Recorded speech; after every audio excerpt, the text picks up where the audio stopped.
చెప్పండి మీ క్వశ్చన్ ఏంటి చెప్పండి. హలో బ్రో, నా పేరు ముఖేష్ ఫ్రమ్ ఆంధ్రప్రదేశ్. ముఖేష్ అన్న ఒకటే సంవత్సరం ముఖేష్ అన్న 2 గాజులు అమ్మేసిన ముఖేష్. సో నా ఫస్ట్ క్వశ్చన్ ఏంటంటే బ్రో, మీరు చాలా ఇరిటేటింగ్ అనిపించారు లైఫ్ ఈజ్ బ్యూటిఫుల్ లో. చాలా స్మార్ట్ అనిపించారు Sai Srinivas ఆత్రేయలో.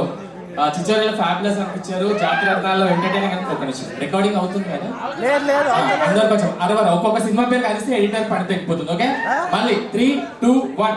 Life is beautiful మీరు చాలా ఇరిటేటింగ్ అనిపించారు. సాయి శ్రీనివాస్ ఆత్రేయలో చాలా స్మార్ట్ గా అనిపించారు.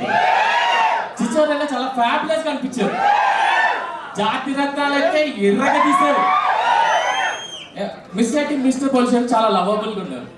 సో ఇప్పుడు అనగనగా ఒక రాజులో మీరు ఎలా కనిపించబోతున్నారో అందరూ చెప్పండి ప్లీజ్. అనగనగా ఒక రాజులో మీరు డెఫినెట్ గా చాలా ఎంజాయ్ చేస్తారు ఈ క్యారెక్టర్. అంటే నా సినిమా కాబట్టి నేనే పొగిడితే బాగుండదు. మీరు రేపు సినిమా మీరు చూసిన తర్వాత మీరే చెప్తారు. అది ఇప్పుడు నేను చెప్తే ఏదో నా సినిమా నేను పొగుడుకున్నట్టు ఉంటుంది. కానీ చాలా చాలా మీరు జాతిరత్నాల్లో ఎంతైతే ఎంటర్టైన్ అయ్యారో, ఏజెంట్లు ఎంత ఎంటర్టైన్, చిచోరీలో ఎంటర్టైన్, ఆ లెవెల్ ఆఫ్ ఎంటర్టైన్మెంటే దీనిలో కూడా ఉంటుంది. అదే మాత్రం ఖచ్చితంగా చెప్తాను. ఓకే, మీనాక్షి గారు హాయ్ అండి. మీరు నార్మల్గా అంటే బాగానే ఉంటారు, చాలా బాగుంటారు. కానీ మీరు రాజుగారి పక్కన ఉన్నప్పుడు ఇంకా చాలా బాగుంటారు. రాజుగారు మీరు హ్యాండ్సమ్ ఉంటారు, లత గారి పక్కన ఇంకా చాలా హ్యాండ్సమ్ ఉన్నారు. సో మీరు బయట మూవీ బయటకు వచ్చి మీ రియల్ లైఫ్ లో చూస్తున్నట్టయితే మీరు మీ డ్రీమ్ బాయ్ ఎలా ఉండాలి అని ఒక 3 పాయింటర్స్, మీ డ్రీమ్ గర్ల్ ఎలా ఉండాలి ఒక 3 పాయింటర్స్ చెప్పండి. Pointers, requirements, qualities, what ever ఏదైనా మీరు చెప్తే అది ఉండాలి. ఒక మంచి హ్యూమన్ ఫస్ట్. ఓకే, సెకండ్ అచ్చా ఓకే, ఇక్కడ టిక్ బాక్సెస్ కూడా జరుగుతున్నాయి. అండ్ సెకండ్ హైట్ ఉండాలి.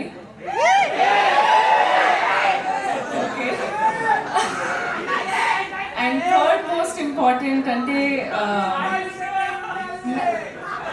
సరే ఓకే మీమ్స్ కూడా చేస్తే అది కూడా నాకు ఓకే. సో థర్డ్ పాయింట్ అంటే open to everybody what ever they do, కానీ మంచి హ్యూమన్ ఫస్ట్. అండ్ సెకండ్ కొంచెం హైట్ ప్లీజ్, నాకు యూజ్ చేస్తే ఓకే. చాలా త్వరలో ఒక ఈవెంట్ లో మనం అందరం కలుసుకోబోతున్నాం ఫ్రెండ్స్. దానికి మీరు ఒక 3 పాయింట్స్. అబ్బాయిలకి పాయింట్స్ నేను ఎందుకు చెప్తాను? మీ డ్రీమ్ గర్ల్ ఎలా ఉండాలి ఒక 3 పాయింటర్స్.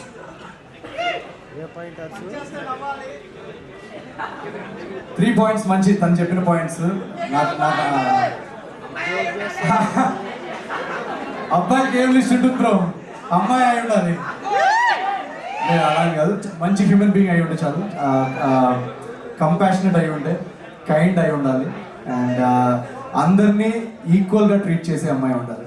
డబ్బుతో కానీ లేదా పవర్తో కానీ ఒక మనిషిని మనం ట్రీట్ చేసే విధానం మారుతుంది కదా, ఆ క్వాలిటీ నాకు జనరల్గా నచ్చదు. అందరినీ సమానంగా ట్రీట్ చేసే వ్యక్తి అయి ఉండాలి. పాయింట్స్ తీసుకోండి, మీకు చాలా హెల్ప్ఫుల్గా ఉంటుంది.